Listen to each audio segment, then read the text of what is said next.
இன்னைக்கு கடவுள் நம்மளுக்கு கொடுத்துருக்க வசனம் யோபு 42:12. கர்த்தர் யோபின் முன்னிலைமையை பார்க்கிலும் அவன் பின் நிலைமையை ஆசீர்வதித்தார்.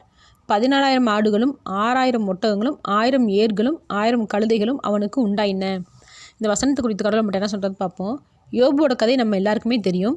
அவர் எந்த பாவமும் செய்யாதவர், ஆனாலும் சாத்தானால் சோதிக்கப்படுகிறார்.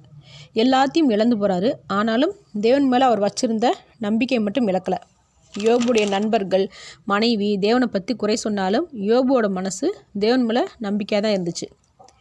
யோபு புலம்புறாரு, வேதனைப்படுறாரு. ஆனாலும் தேவனை திட்டலை, தவறாகவும் பேசலை, பரீட்சையும் வைக்கலை. தேவன் கொடுத்தாலும் சரி எடுத்தாலும் சரி நான் தேவனையும் நோக்கி பார்ப்பேன்னு உறுதியாக இருந்தார். இதை பார்த்த கடவுள் முன்னாடி இருந்ததை விட பின்னாடி யோபுவை ஐஸ்வர்யத்தில் சகல நன்மையில் நிறைந்திருக்கிற பண்ணினார். இங்கே யோபு புலம்புறதை நம்ம குறையாக எடுத்துக்க கூடாது. ஏன்னா இது அன்பின் வெளிப்பாடு. நம்மளுக்கு ரொம்ப நெருக்கமாக இருக்கிறவங்க கிட்ட தான் நம்மளுடைய வேதனையை, கஷ்டத்தை எல்லாத்தையும் வெளிப்படுத்துவோம்.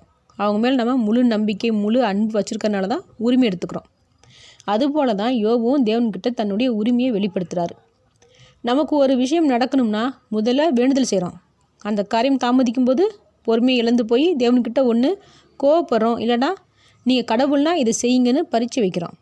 மொத்தத்தில் நம்ம எதிர்பார்க்குற காரியம் நடக்கணுன்ற அந்த ஃபோக்கஸ் தான் நமக்கு இருக்கிறதே தவிர இங்கே தேவ நம்பிக்கையோ தேவ பக்தியோ இல்லை தேவன் மேலே இருக்கிற அன்போ வெளிப்படுதா? இல்லையே. அப்போ யோபுவோட புலம்பலுக்கும் நம்மளோட புலம்பலுக்கும் வித்தியாசம் இருக்குதுல்ல. எப்போ நம்மளுடைய ஜெபம் தேவனை பரீட்சை வைக்காமல் கோபத்தோடு பார்க்காம இருக்குதோ அப்போ தான் தேவன் நமக்கு இறங்குவார், செழிப்பாக வாழ வைப்பார்.